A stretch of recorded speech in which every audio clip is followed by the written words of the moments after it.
ನಿಮ್ಮ ಜೊತೆ ಬರೋಕ್ಕೆ ಒಂದು ಅವಕಾಶ ಮಾಡಿಕೊಡಿ. ಸಾರಿ ರೀ, ಅದು ಸಾಧ್ಯನೇ ಇಲ್ಲ. ನಾನು ದೇವಸ್ಥಾನಕ್ಕೆ ಹೋಗ್ತಾ ಇರೋದು ನೆಮ್ಮದಿ ಪಡ್ಕೊಳ್ಳೋದಕ್ಕೋಸ್ಕರ. ನೀವು ಬಂದರೆ ನನಗೆ ಎಲ್ಲಿ ನೆಮ್ಮದಿ ಸಿಗುತ್ತೆ? ನೀವು ನನ್ನ ಜೊತೆಗೆ ಇದ್ದಷ್ಟೊತ್ತೂ ಏನು ಮಾಡಿಬಿಡ್ತೀರೋ ಅಂತ ಭಯನೇ ಆಗ್ತಿರುತ್ತೆ.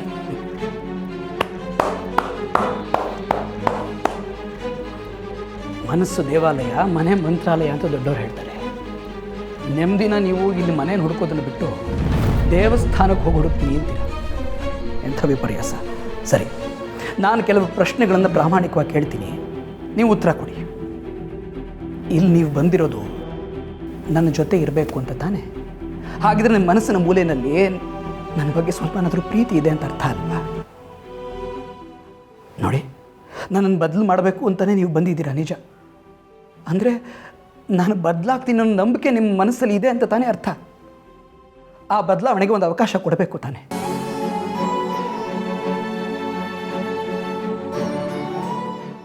ಸರಿ ಚಿನ್ನುಮರಿ, ಈ ನಿಮ್ಮ ಮೌನದ ಅರ್ಥ ನನಗಾಗ್ತಾ ಇದೆ.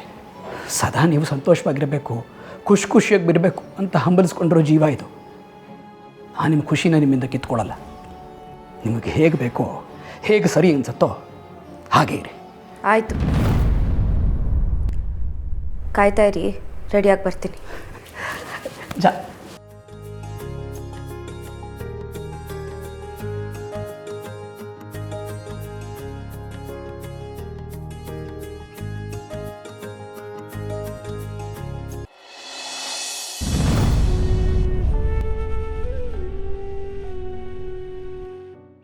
ಚಲ್ವಿ, ವೆಂಕಿ, ಏನು ಬೆಳಿಗ್ಗೆ ಎಲ್ಲಿ ಹೋಗ್ಬಿಟ್ಟಿದ್ರಿ? ತಿಂಡಿನೂ ಮಾಡಿದೆ. ಬನ್ನಿ ತಿಂಡಿ ಮಾಡಿ.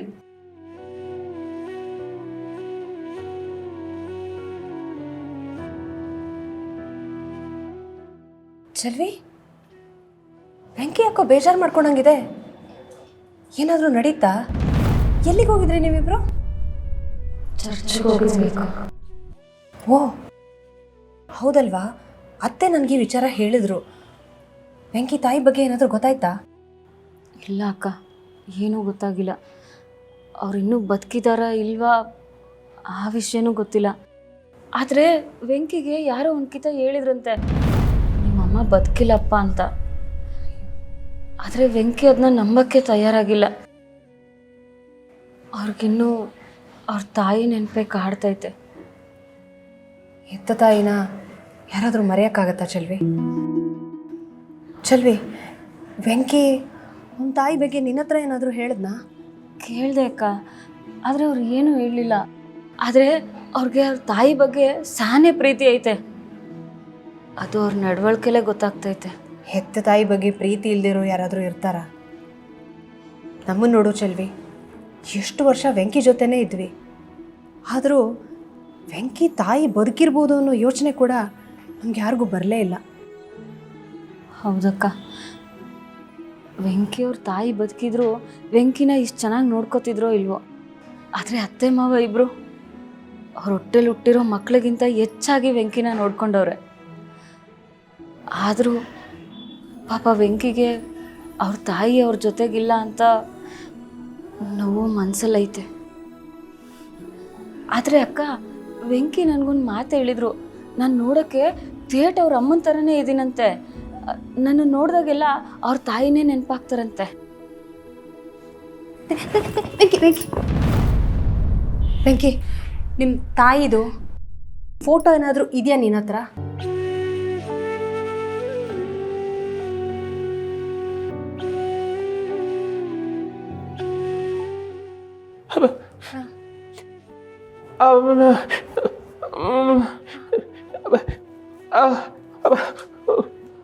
ಫಾದರ್ ಕೊಡ್ತೀನಿ ಅಂತ ಹೇಳಿದಾರಾ? ವೆಂಕಿ, ಇಷ್ಟು ವರ್ಷ ಆದರೂ ಇನ್ನೂ ನಿಮ್ಮ ತಾಯಿ ನೆನಪಲ್ಲಿ ನೀನಿದೆಯಲ್ಲ.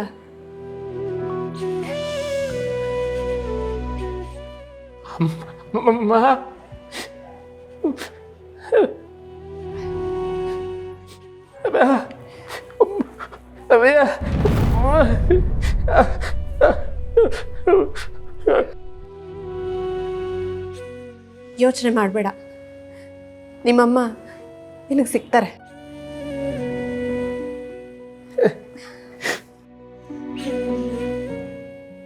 ಹೌದು ಅಕ್ಕ, ವೆಂಕಿ ಮನಸ್ಸು ಮಗು ಥರ. ಅವ್ರು ಇದುವರೆಗೂ ಯಾರಿಗೂ ಕೆಟ್ಟದ್ದು ಬಯಸಿಲ್ಲ.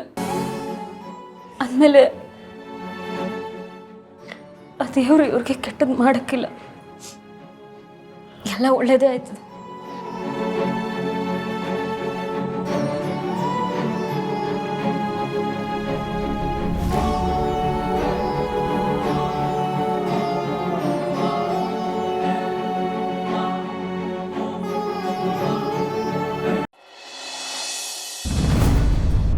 ಸಿಂಚನ ಎಲ್ಲಿಗೆ ಹೋಗ್ತಾ ಇದೆಯಾ?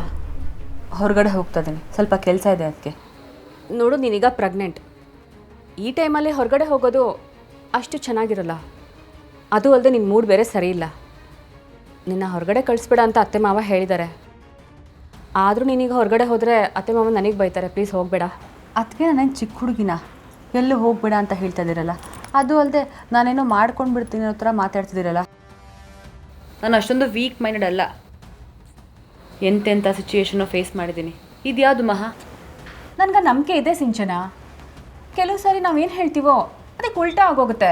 ಮನಸ್ಸು ನಮ್ಮ ಕಂಟ್ರೋಲ್ ಮೀರಿ ಹೋದಾಗ ಇನ್ನೇನೋ ಆಗುತ್ತೆ. ಅದಕ್ಕೆ ಅತ್ತೆ ಮಾವ ಬಂದಮೇಲೆ ಅವ್ರ ಪರ್ಮಿಷನ್ ತೊಗೊಂಡು ಆಚೆ ಹೋಗು. ನಾನು ಜವರೇಗೌಡ್ರ ಮಗಳು, ಅವ್ರ ದಯನೇ ನನಗಿರೋದು. ನೀವೇನು ತಲೆ ಕೆಡಿಸ್ಕೊಳ್ಬೇಡಿ, ನಾನು ಹೋಗಿ ಬರ್ತೀನಿ ಆಯಿತಾ? ನಿನಗೆ ನಾನು ಇನ್ನು ಹೇಗೆ ಹೇಳಿ ಸಿಂಚನ? ನಿನಗೆ ಕೋಪದಲ್ಲಿ ಆಚೆ ಹೋಗೋದು, ಹೋದಾಗ ಏನಾದರೂ ಹೆಚ್ಚು ಕಮ್ಮಿ ಆದರೆ ನಾನು ಯಾರಿಗೂ ಉತ್ತರ ಕೊಡಲಿ ಹೇಳು? ಮನೇಲಿದ್ದು ನೀನು ಅವಳನ್ನ ಯಾಕೆ ಕಳಿಸ್ತೆ? ಜವಾಬ್ದಾರಿ ಇಲ್ಲ ಅಂತ ನನಗೆ ಬೈತಾರೆ. ಪ್ಲೀಸ್ ಅರ್ಥ ಮಾಡ್ಕೋ. ಇದು ಜವಾಬ್ದಾರಿ ಥರ ಕಾಣಿಸ್ತಿಲ್ಲ. ನೀವು ನನ್ನ ಕಂಟ್ರೋಲ್ ಮಾಡ್ತಿರೋ ಥರ ಇದೆ.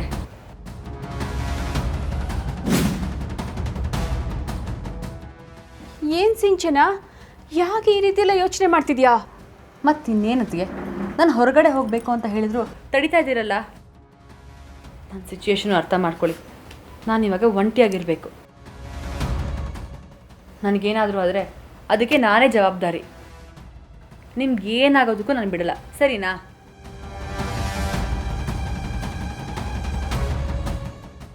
ಹೋಗು ಹೋಗು, ನನಗೂ ಇಂಥದ್ದೇ ಒಂದು ಸಿಚುವೇಶನ್ ಬೇಕಾಗಿತ್ತು. ಈಗ ನೀನೇ ಅದಕ್ಕೆ ದಾರಿ ಮಾಡಿಕೊಟ್ಟಿದ್ಯಾ. ಈಗ ಮನೇಲಿ ಬೇರೆ ಯಾರೂ ಇಲ್ಲ. ನಾನು ನಿನಗೆ ಹೋಗಬೇಡ ಅಂತ ಹೇಳಿದ್ದೀನಿ, ಆದರೂ ನನ್ನ ಮಾತನ್ನು ಮೀರಿ ಹೋಗ್ತಿದ್ಯಾ.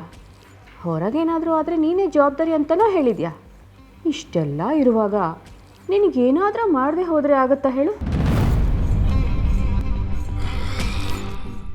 ಹಲೋ, ಎಲ್ಲಿದ್ಯಾ? ನಿನ್ನ ಜೊತೆ ಸ್ವಲ್ಪ ಮಾತಾಡಬೇಕು. ಮಾಮೂಲಿ ಜಾಗಕ್ಕೆ ಬಂದುಬಿಡು.